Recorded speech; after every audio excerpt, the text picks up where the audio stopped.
James Rivera had been working at Kepler Station for almost 15 years. He knew every corner of the massive hangar, every rusted panel, every forgotten piece of equipment scattered across the concrete floors.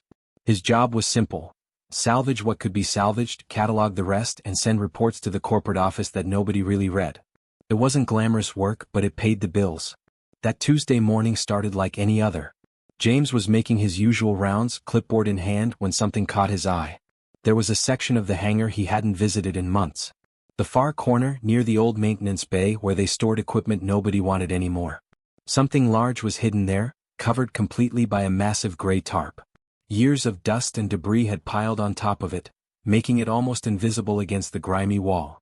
James felt curious. He'd worked here long enough to know that there shouldn't be anything under that tarp. The station's inventory had been cleared out 2 years ago. Everything valuable had been sold or shipped off. He approached slowly, pulling at the edges of the heavy fabric. It took real effort. The tarp was stuck, practically glued to whatever lay beneath by years of accumulated dust and corrosion. When he finally managed to yank it away, he had to step back. His breath caught in his throat. It was a battlecruiser.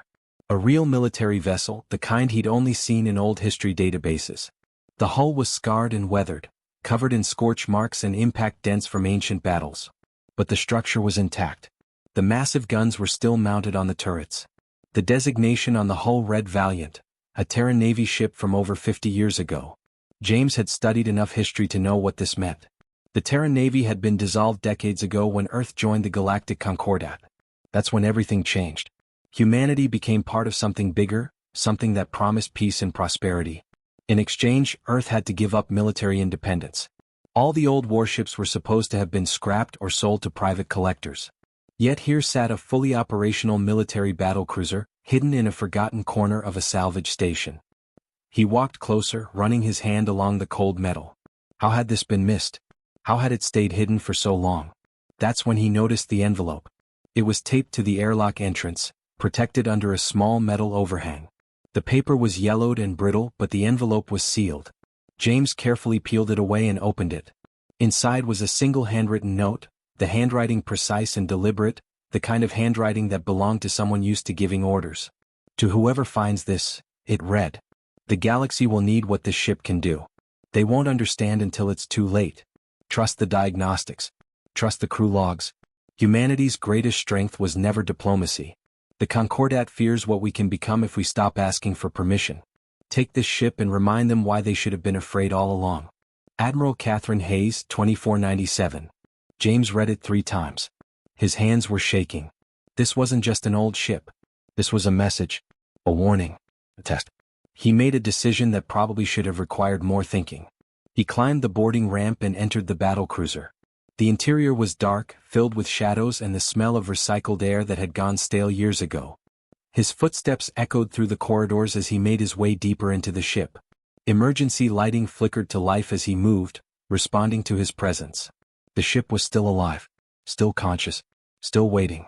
He found the main control room, the bridge where commanders would have stood during battles that happened before he was even born. The captain's chair sat in the center, facing massive view screens that were currently dark. James approached it slowly, almost reverently, and placed his hand on the armrest. That's when the voice spoke. "Welcome aboard," it said, calm and professional. "Identification required." James jumped back, his heart pounding. "What? Who's there?" "I am Cassandra," the voice continued. "Ship's artificial intelligence. I've been in standby mode for 53 years, 7 months and 12 days. You are the first human to board since Admiral Catherine Hayes departed. Your neural signature indicates you are human. Genetic scanning confirms Terran origin. You will do." James struggled to process what was happening. The ship was talking to him. An actual AI from 50 years ago had just woken up because he'd stepped inside. "The Concordat has no record of this vessel," Cassandra continued. "Admiral Hayes ensured that. This battlecruiser was constructed with weapons technology that is decades ahead of what the Concordat permitted humanity to develop. Quantum lock systems. Neural adaptive armor plating. A combat prediction algorithm capable of calculating battle scenarios 17 moves in advance." James sat down hard in the captain's chair. His mind raced with implications. "Why?" he asked. "Why would they hide this?" "Because," Cassandra replied, and James could have sworn he heard something like sadness in that electronic voice. The Concordat's leadership feared what humanity could become. We are adaptable, ambitious, unpredictable. This ship represents everything they feared, proof that humans could build weapon systems that could threaten their dominance. Outside the viewport, James could see the orbital station rotating slowly against the black void of space. Somewhere up there, people were going about their normal lives, completely unaware that everything was about to change. What happens now? James whispered. That, Cassandra said, depends entirely on you. James sat in the captain's chair, his mind still reeling from the revelation.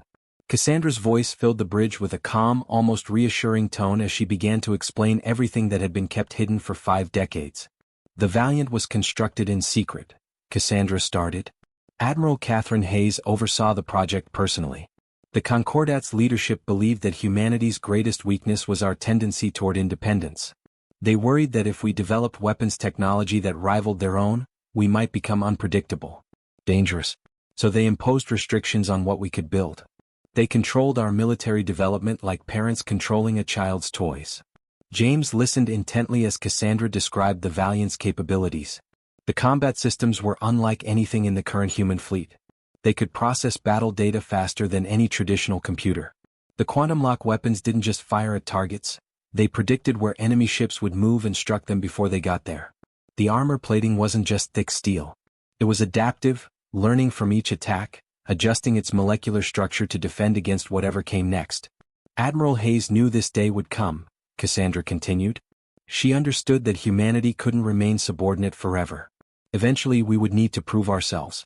We would need to show the galaxy that we weren't just followers but leaders, creators, warriors. So she built this ship and hid it, waiting for someone like you to find it. James ran his hands over the armrest of the captain's chair. It felt surreal, sitting here in the heart of such advanced technology. Why now? Why did the power signature activate? Your presence triggered the sensors, Cassandra explained. When you walked through the airlock, the ship recognized you as human.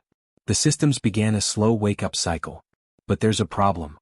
James felt his stomach drop. What kind of problem? The power fluctuations have been detected by orbital scanners. Both corporate security networks and Concordat surveillance systems have picked up the energy signature. At this very moment, they're scrambling response teams. Corporate acquisition squads are already heading to the station. They want to capture this ship for profit. The Concordat, however, wants something different. What do they want? James asked, though he already suspected he knew the answer. They want to destroy it, Cassandra said flatly. They cannot allow humanity to possess a weapon this powerful. The Concordat's entire system of control is built on military superiority. If other species learn that humans can build technology this advanced, it will create instability. Other worlds might start questioning whether they need the Concordat's protection. The entire power structure could crumble. James stood up from the chair and walked to the viewport. Below, Kepler Station looked peaceful and ordinary. Workers were moving about their routines, loading cargo, performing maintenance. They had no idea that something massive was about to happen. How long do we have? He asked. Based on current trajectories and acceleration rates, approximately 6 hours, Cassandra replied. The corporate teams will arrive first, within the hour. The Concordat destroyer, however, is coming from the outer orbital positions. It will be here within 5 to 6 hours, moving at maximum speed. Once it arrives, this station will likely become a combat zone. James's mind raced. He'd spent 15 years at this station. He knew people here. Good people. What would happen to them when the fighting started? But he also knew that if they didn't act, if they just let the Valiant be destroyed or captured, something precious would be lost. Something that humanity needed. What if we start the engines? James asked quietly. The startup sequence would take approximately 30 minutes, Cassandra responded. During that time, power consumption would increase dramatically. It would be noticed immediately. But yes, it's possible. The question is whether you're willing to commit to this course of action. James thought about Admiral Hayes. He thought about a woman who had so much faith in humanity's potential that she'd risked everything to build this ship and hide it. She'd spent decades knowing that one day someone would have to make this choice. Someone would have to decide whether to play it safe or reach for something extraordinary. He walked back to the captain's chair and sat down. His hand moved toward the console, hovering over the startup sequence. Do it, he said. Wake her up. Are you certain? Cassandra asked. Once we begin this, there's no turning back. You'll be committing an act of rebellion against both corporate authority and the Concordat. You'll become a fugitive. James smiled slightly. Admiral Hayes left me a message. She knew someone would find this ship someday. She knew they'd have to make a choice. I think she knew exactly what kind of person would be willing to do this. So yeah, I'm certain. Let's give them a show they'll never forget. Initiating startup sequence, Cassandra announced. The Valiant trembled. Deep within her ancient hull, systems that had been silent for 50 years began to awaken. Lights flickered across the bridge. The hum of enormous reactors resonated through every panel and corridor. The ship was coming back to life, and James Rivera, a simple salvage mechanic, was at the controls. Everything was about to change. The moment the reactors reached full power, James felt the deck plates vibrate beneath his feet. It was a sensation he'd never experienced before, the raw, primal energy of a massive warship coming fully alive. The bridge lights blazed to life, bathing everything in sharp white illumination. Holographic displays materialized in the air around him, showing system status, power levels, weapon readiness. Everything was green. Everything was ready. All systems operational, Cassandra announced. Structural integrity at 97%. Weapon systems armed and calibrated. We are combat ready. James gripped the armrest of the captain's chair. His palms were sweating. This was real. This was actually happening.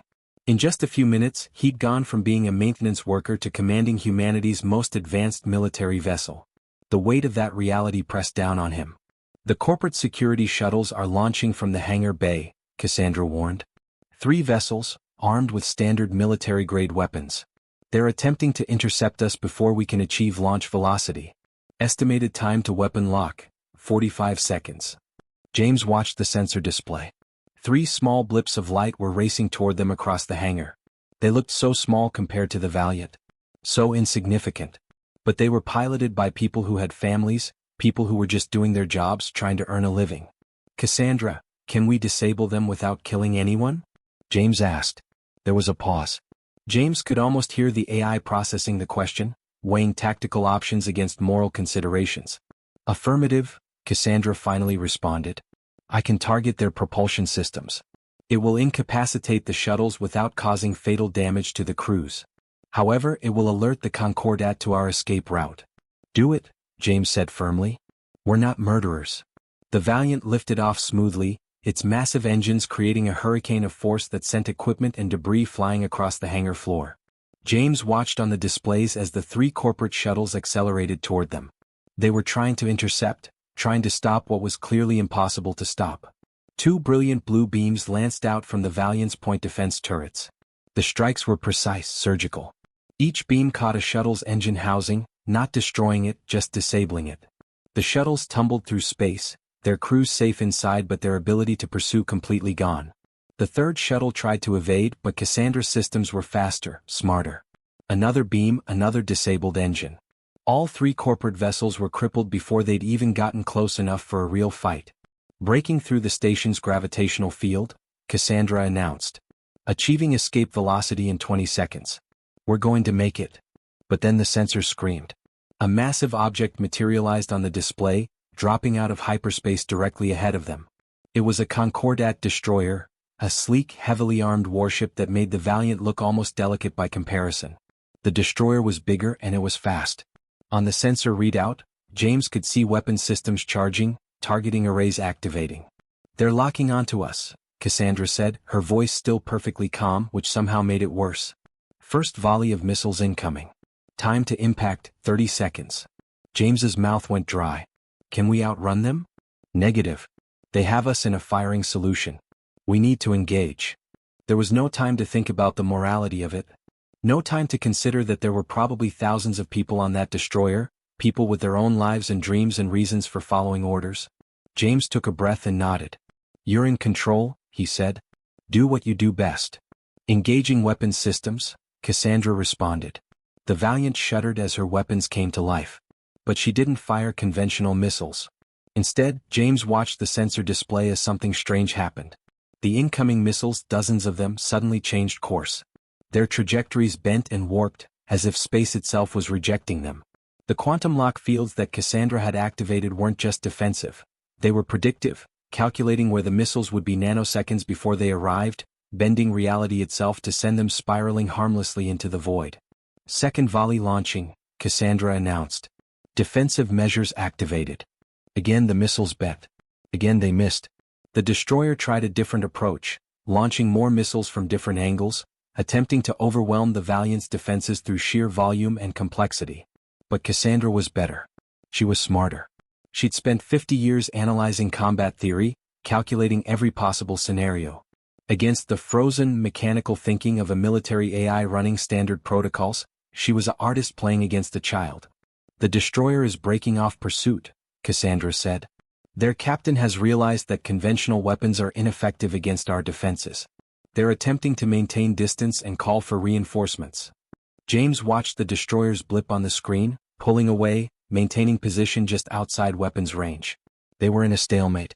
Calculating hyperspace jump vector, Cassandra continued. We have approximately 90 seconds before Concordat reinforcements arrive. I recommend we jump immediately. James looked at the sensor display one more time, watching the void of space around them. Somewhere out there was home. Somewhere out there was humanity's future. And they were going to find it. Jump, he commanded. The Valiant twisted through space, her quantum engines engaging. Reality folded around her, and in a flash of impossible light, she was gone, leaving the Concordat destroyer alone in the darkness, probably still transmitting warnings that nobody would believe. James couldn't believe it. They'd actually done it. They'd escaped. The hyperspace jump was disorienting. James felt his stomach twist as reality folded around the Valiant, space bending in ways that his human brain couldn't quite process. Then just as suddenly it was over. The stars reappeared and they were somewhere completely different. Somewhere safe at least for the moment. Where are we? James asked, studying the unfamiliar star field on the view screen. The outer colony sector, Cassandra replied. Specifically, we're near Proxima Station, approximately 40 light-years from Kepler. The Concordat's immediate pursuit capability has been severely limited by the jump distance. We have, at minimum, several hours before they can locate us. James exhaled slowly, allowing some of the tension to drain from his shoulders. Several hours felt like an eternity compared to what he'd just been through. He was about to ask what their next move should be when an alert chimed across the communications system. Incoming transmission, Cassandra announced. It's a hailing frequency. Multiple vessels are approaching from starboard. I'm reading approximately 15 to 20 small-class military ships. They're forming a defensive perimeter around us, but their weapon systems are not active. They appear peaceful. James leaned forward. What kind of ships? Human-built vessels, Cassandra confirmed. Modified for combat but not Concordat military design. Older models. Salvaged and retrofitted. They're hailing us now. The view screen flickered and a face appeared. It was a woman, probably in her late 40s, with sharp features and eyes that had clearly seen a lot of conflict. Her uniform wasn't standard Concordat military issue. It was custom-made, worn, bearing the scars of someone who'd lived through actual combat. But there was something else about her. A presence, an authority that came from within, not from rank or position. This is Commander Rebecca Walsh of the Colonial Liberation Fleet, the woman said, her voice steady and strong. Unidentified battlecruiser, identify yourself immediately. James hesitated for just a moment, then leaned toward the communications console. This is James Rivera, captain of the Valiant. I don't know exactly how to explain where this ship came from. The woman's eyes widened slightly. Recognition flickered across her face. The Valiant? That's impossible. Admiral Catherine Hayes promised she'd hide that ship somewhere safe, she said. The woman paused, and James could see emotion crossing her features. Genuine, raw emotion. She said someday humanity would need it. Someday someone brave enough to use it would find it. You knew Admiral Hayes? James asked.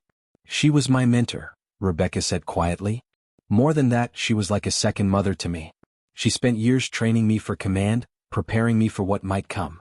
She told me to watch the news feeds, to monitor the salvage stations. She said, Rebecca, one day a ship will wake up. When it does, humanity's real fight begins. You need to be ready to stand with whoever finds it. James felt something shift inside him. This wasn't random. This wasn't luck. Admiral Hayes had planned this. She'd not only built the ship and hidden it, she'd prepared people to find it, to recognize its importance, to know what to do when it appeared. Your ship, Rebecca continued, that's humanity's greatest weapon. The Concordat doesn't even know it exists. And you just stole it right out from under their noses. That's the most impressive thing I've heard in years. They're going to come after us, James said. It wasn't a question. They will, Rebecca agreed. But they'll have a harder time than they think. We've been building something out here, something the Concordat doesn't really understand. We've got colonists from a dozen human worlds. People who've decided they're tired of asking for permission. Tired of being second-class citizens in our own galaxy. James studied the screen, watching the small rebel fleet positioned around the Valiant. These weren't sleek, modern warships. They were improvised, jury-rigged vessels held together with determination and ingenuity. They were the opposite of what the Concordat represented. They were human. What exactly are you proposing? James asked. An alliance, Rebecca said simply. You've got the most advanced weapon humanity has ever built. We've got the will to use it. Together we can do something the Concordat never thought possible. We can show every human world that we don't need their permission to be great. We can show every other species in the galaxy that humanity isn't meant to be controlled or guided or managed. We're meant to be free. James looked at the view screen at Rebecca's determined face. He thought about Admiral Hayes spending decades planning for this moment. He thought about the salvage station, about his ordinary life that had changed forever the moment he pulled back that tarp. This wasn't just about one ship anymore. This wasn't about escaping corporate security or even the Concordat destroyer. This was about something bigger. This was about humanity's future. This was about whether humans would accept their place as junior members of a galactic community, or whether they'd fight for the right to determine their own destiny. I'm in, James said firmly. Let's take back our freedom. Rebecca smiled, and in that smile was the echo of Admiral Hayes's conviction, her belief in what humanity could become. Welcome to the real fight, Rebecca said. We've got a lot to discuss and very little time to discuss it. The Concordat came with 4 destroyers. Not because they underestimated the Valiant, but because they'd run the calculations and believed that overwhelming force was the only answer. 4 massive warships, each one carrying more firepower than most human colonies could imagine. They appeared on the sensors with the confidence of an empire that had never truly lost a war. James stood on the bridge of the Valiant, watching the tactical display as the Concordat fleet took up formation. Around him, Rebecca's rebel vessels held their positions, a ragtag collection of modified warships and salvaged military craft. By every conventional measure of military power, they were outgunned. Outclassed. Destined to lose. All hands to battle stations, James commanded, his voice steady despite the adrenaline coursing through his veins. Cassandra, what's our status? All systems optimal, the AI responded. Weapons charged. Shields at maximum. I've been analyzing the destroyer class specifications for the past 6 minutes. I understand their capabilities now. I understand their limitations even better. Can we win this? James asked quietly, knowing that only honesty would do now. That depends on what you mean by win, Cassandra replied. If you mean survive, yes, very likely. If you mean defeat 4 Concordat destroyers, that's more complicated. But if you mean show humanity something they've never seen before, absolutely. The Concordat destroyers opened fire first, launching volleys of missiles that streaked across the darkness like deadly rain. Thousands of tons of advanced weaponry, designed to overwhelm defenses and obliterate targets. It was impressive. It was devastating. It was exactly what the Concordat expected would end this engagement in moments. But the Valiant was something different. Engaging evasive protocols, Cassandra announced. The massive battlecruiser moved with impossible grace, sliding through space as if it weighed nothing. The missiles followed, their targeting systems locked on, their trajectories calculated by machines that had fought 1,000 battles. But Cassandra wasn't fighting like a machine. She was fighting like a human, with intuition, with improvisation, with the kind of unpredictable creativity that machines couldn't replicate. The quantum lock fields activated, bending space around incoming projectiles. But unlike the defensive maneuver James had seen before, this time Cassandra didn't just deflect the missiles. She redirected them. She took the Concordat's own weapons and turned them into boomerangs, sending them hurtling back toward their point of origin. 3 of the 4 destroyers suddenly found themselves under bombardment from their own arsenal. The chaos was beautiful. It was terrifying. It was exactly what warfare looked like when humanity stopped playing by someone else's rules. Rebecca's fleet, advance now, James commanded into the communications system. Use the destroyer's confusion. Strike now. The rebel vessels surged forward, their weapons blazing. These weren't the most advanced ships in the galaxy, but they carried crews that understood something the Concordat had forgotten: what it meant to fight for something real. Not for empire, not for profit, but for freedom. For the right to exist on their own terms. The first Concordat destroyer took a full barrage from 3 rebel vessels working in perfect coordination. Its shields flared, buckled, failed. Explosions rippled across its hull. It wasn't destroyed, but it was wounded. Badly. Second destroyer attempting to disengage, Cassandra reported. Plotting intercept course. The Valiant accelerated with brutal power, her engines pushing the ancient warship to speeds that defied the laws of physics. She cut off the destroyer's escape vector, and suddenly the hunters became the hunted. Cassandra's weapons blazed with lethal precision. Not random fire, not desperate attempts to hit a moving target. Every shot was calculated 3 moves in advance, every trajectory predetermined, every impact certain. The destroyer tried to fight back, but it was fighting against someone who'd had 50 years to think about every possible engagement scenario. Cassandra had studied warfare from 1,000 different conflicts. She'd analyzed human military history, alien combat tactics, everything. And she'd combined all that knowledge with something the Concordat's artificial intelligence lacked: the human element. James's instincts, his willingness to take risks that defied conventional logic, his ability to see opportunities where others saw only danger. The battle raged for 8 minutes. 8 minutes that felt like an eternity and an instant all at once.